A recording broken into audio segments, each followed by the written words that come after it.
right, and we're back to drive the businesses. Over the beginning of this week, Monday, to be precise, 17th of January to the 19th of January was the Joint Permanent Commission between Tanzania and Uganda.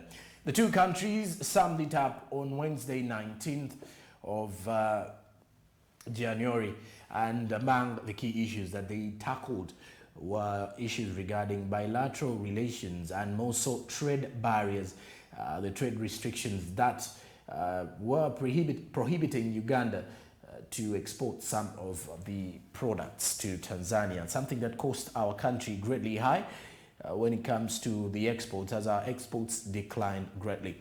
Let's take a look at the beginning of the whole situation from the Joint Permanent Commission. As the Uganda-Tanzania relations, the fourth session of the Uganda-Tanzania Joint Permanent Commission was scheduled and started on the 17th to the 19th of January. One would ask, what are joint permanent commissions? These are commissions where two countries come together to discuss matters which are bilateral but of mutual interest. And it's the same matter here.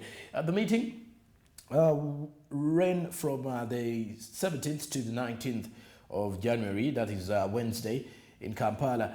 And among the main discussions was on issues regarding mutual interest aimed at promoting bilateral relations between the two sisterly countries. Let's have a look at the story.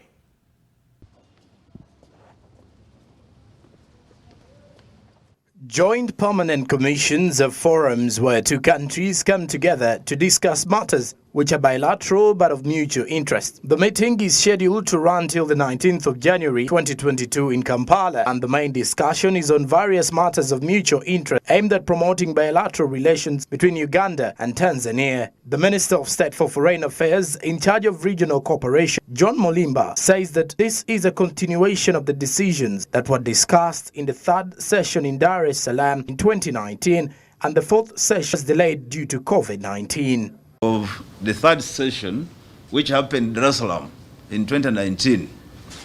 Because of COVID, we could not proceed to have one in Kampala at the time that was estimated.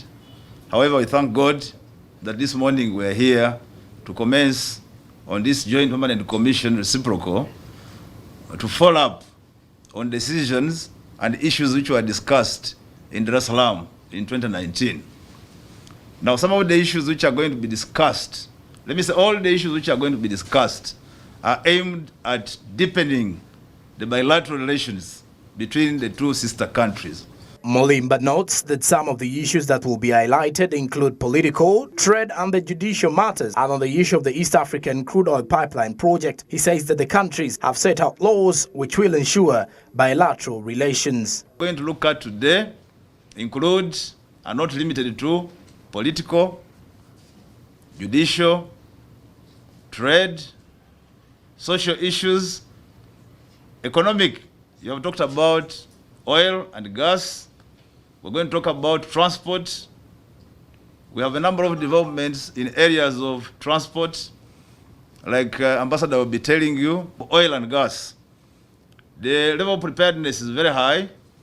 We have so far, the two sister countries have passed the laws relating to oil and gas, and the developments there under include finalization of engaging the contractor to construct the pipeline from Uganda to the port of Mwanza, of Tanga.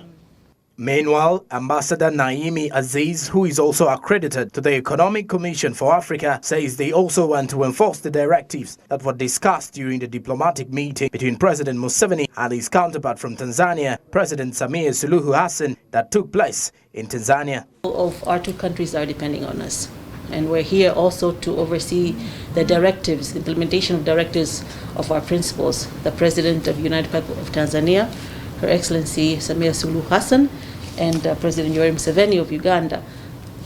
You know, they had made state visits to Tanzania and to Uganda, and they came up with directives. So this is also part and parcel of why we're here. as the JPC to oversee the implementation of those directives. So we are very hopeful. We've been well received. We feel very much at home. And we hope the next 3 days, this meeting that we're starting today, senior official levels, then we have the permanent secretaries tomorrow and the ministers the day after. So after the meeting of the ministers, and then the members of press, of course, you'll be invited, you'll be told specifically what has been decided in every sector. We also are looking forward, there's a possibility of signing some agreements between the two sides. And we'll tell you specifically, initially there were 6. We were supposed to sign 6 agreements, but we're still working on the last-minute modalities to see how best we can address those. So there's a possibility that. However, Major General Kasita Goa, the Director of Citizenship and Immigration Control, says the technical issues regarding working permits for Ugandans in Tanzania will as well be addressed during the discussions. For now, what I can say is we have a very good relationship with Tanzania in relation to work permits. What pertains in Tanzania is what pertains this side. We are yet to have a more comprehensive discussion over this one so that we can address the issues that have been, the thorny issues that have been pertaining between the two countries. So I'd rather we wait for the final communique so that you'll get a more comprehensive report at the end of the day. Uganda and the United Republic of Tanzania are holding the 4th session of the Joint Permanent Commission from 17th to the 19th of January 2022 in Kampala to discuss various matters of mutual interest aimed at promoting bilateral relations with key emphasis on trade.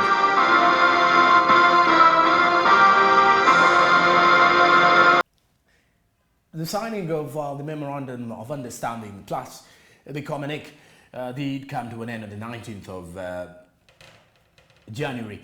That first story was one regarding the first day of the 4th session, which came to an end. We are building up to where it all ended.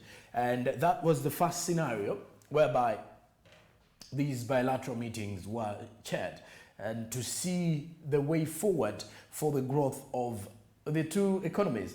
When you look at the fact that Uganda's economy, Uganda's exports on the same matter and why we had this ongoing was that Tanzania's exports to Uganda increased to $191 million. If you say these figures are quite, if you look at these figures are quite frightening for Ugandan who wants to see, if you ever want to see the growth of our economy in one way or the other, because we are looking at how we can as well promote this in it. If you look at the statistics, let me get this right. Tanzania's exports hit $191 million. That is Tanzania's exports to Uganda.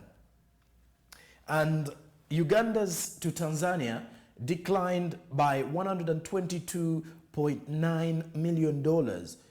And if you look at this, Uganda's trade volumes were affected greatly by the non-tariff barriers, including restrictions on goods like sugar, milk, and movements on Ugandan trucks. But with the Joint Permanent Commission, it's expected that such issues will be harmonized and are yet to be harmonized with the fact that it is actually came to an end. The communique was filled out. Trade barriers, very important issue out there. And among the other issues that are also going to be worked upon are the working permits for Ugandans in Tanzania, making it easy, smooth running of these events, if you're to look at that, because mainly this breeds and builds a bigger picture of a working relationship between the two countries. Besides that, though, let's have a look at the other issue amongst the Uganda-Tanzania relations. The East African Crude Oil Pipeline Project. It takes us to another story. The project is set to generate employment opportunities. That is according to the Tanzanian delegation.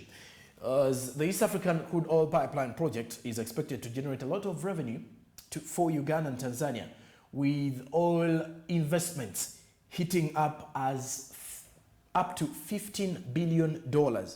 The 1,443-kilometer long pipeline running from Hoima in western Uganda to Tanga Port in Tanzania is a key infrastructure project for Uganda's realization of Fast Oil and has 4 joint ventures partners, including one, Total Energies, having 62%, Uganda's having 15%, Tanzania having 15% as well, then China's Sino company having 8%. Let's get these numbers right. If you're to look at Uganda's, if you look at the oil project for Uganda, it has 4 stakeholders or 4 shareholders. Total Energies has 62%. So the majority belongs to Total Energies. And then Uganda has 15%, Tanzania 15%, then the 8% goes to China's Sino company that has the list of the shares. But according to the Tanzanian delegation, the project will generate employment opportunities not only for the Tanzanians, but also for the Ugandans. Let's check out the details here.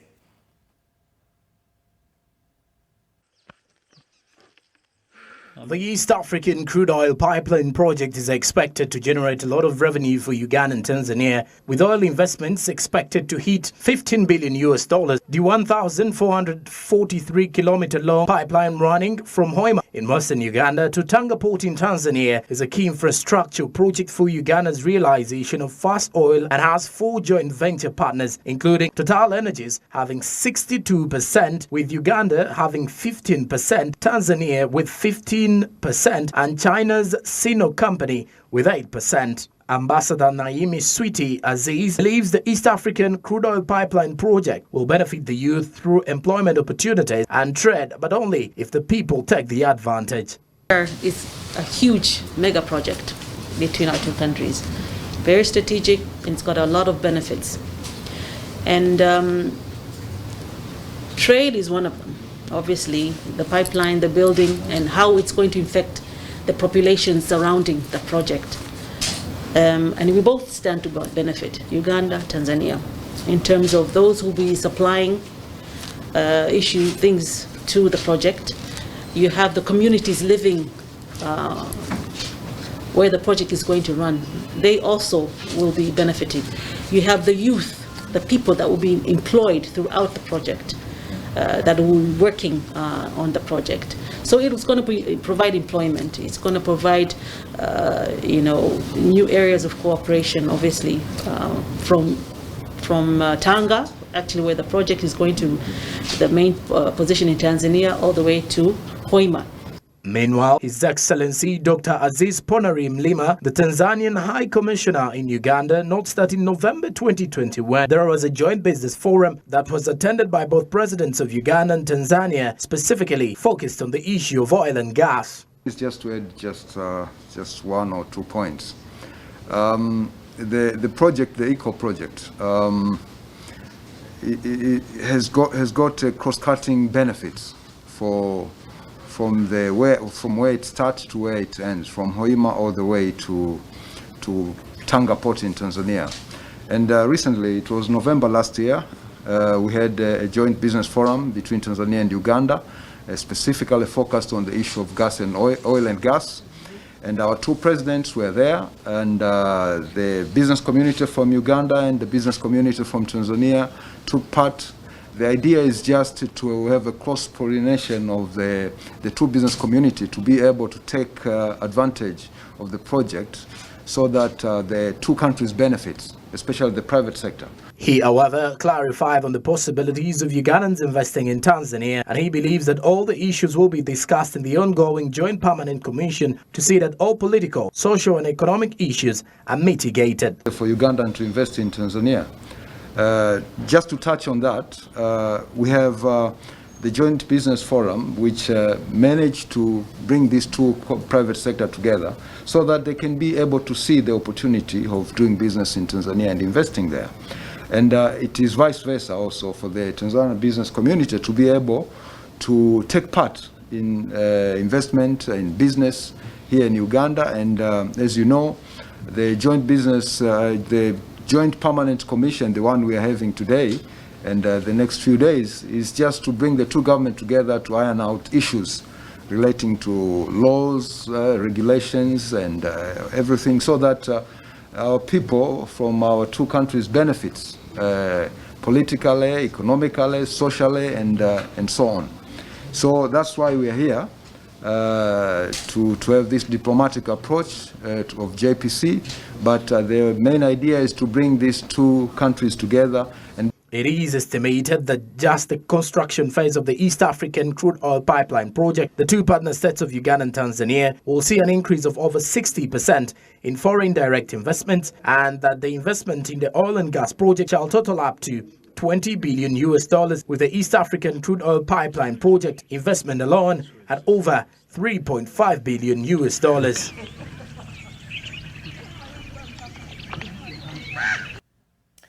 The East African crude oil pipeline project with an investment of over $3.5 billion. Whew, huge amount of money, isn't it? Well, well, well. And if you're to look at that, it is, according to the Tanzanian delegation, going to benefit not only the Tanzanians and the Ugandans, one, employment opportunities, because they're going to look for Ugandans who are already having Ugandans who are working as foremen on the project, the ongoing project as well. Then the people who are going to be supplying to the project, look at maybe those who will be working as, should I say, those who will be cooking food for the should I say, the workers, the employees that are employed to the project. So all those very crucial. And the bigger picture here is the employment opportunities. We have a challenge with the African nations, more so with the East African Community bloc, with the fact that the number of people are unemployed. And when you have a number of unemployed Ugandans, unemployed Tanzanians, you have to bridge a gap to mitigate this issue, to see that you mitigate the causes of unemployment, and you help lay a helping hand to see that your people get moving and get going. Very important. And we're seeing how we can grow as a country in one way or the other. And besides that, the East African crude oil pipeline project is one that we, as Ugandans who are looking at it, we normally take a look at, let's say, countries like Dubai, look at countries like Nigeria. Dubai is not a country. The United Arab Emirates. Look at countries like Qatar. So the oil-rich countries, there's a lot of money in there and a lot of developments just because of the oil extraction. So the same applies to Nigeria, which is one of Africa's greatest and strongest economies. Where do they have their strength? The oil plays a bigger pivotal role in the strength of their economy. Speaking of the economy, Mukesh Shukla of the famous Shimuk says and believes that resilience is a key for businesses to recover this very year. On the 24th of January, Uganda's economy will fully open up again, and it's the first time since the first set of lockdowns happened upon us in 2020 in the month of March. The pandemic left a number of businesses shut down, shuttered, many collapsed, others are working hard to recover. And most of the businessmen are enthusiastic that there is a hopeful recovery this year. What does Mukesh Shukla have to say? Check this out. We have to thank God and the President that we are still breathing and we all are safe. And first of all, we say sorry to some of us who may have lost our loved ones in the past 2 years. With that small remark, you always know that as entrepreneurs and investors, we are always optimistic on side of the economy, and we congratulate the President and the Ministry of Health teams to take this risk of opening the economy at last. So we are very happy. 24th January will see Uganda's economy fully reopen again, the first time since the nation went into the first lockdown in March 2020. The pandemic left a number of businesses down, with some fighting to recover on with the anticipated reopening. Most Ugandan businessmen are authentic that they can recover or strive this year. In an interview with Smart24 TV, Mukesh Shakula believes that everyone is looking forward to recovery as Ugandans anticipate for the full economy reopening on 24th January. And he says that in the next 6 months, there will be, or should there be, very concentrative steps to undertake to see an accelerated economic recovery program. Geopolitical scenes of the globe now. Post-COVID, I feel that the balance of power, balance of economic power, balance of commercial power is shifting very fast towards large-scale manufacturers, large-scale players, and bigger GDP players.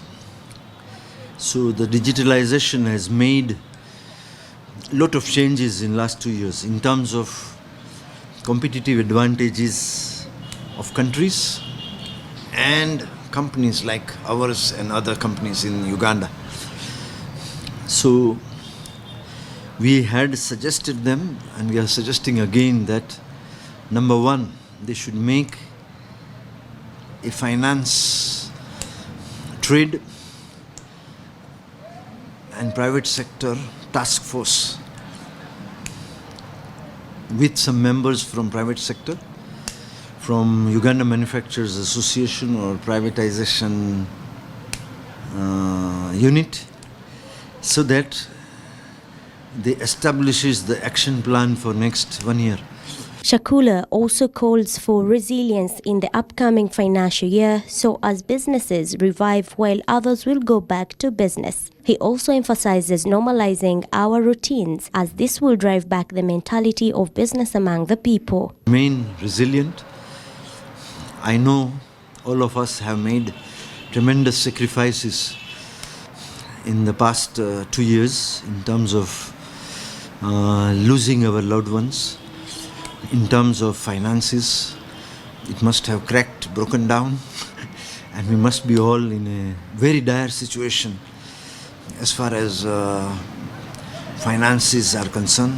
Our businesses may have collapsed, some of them. Some of them may have gone out of competition. Some of them may be trying to revive. Again, we may have a lot of disputes between partners, between communities, between so many people due to lack of resources.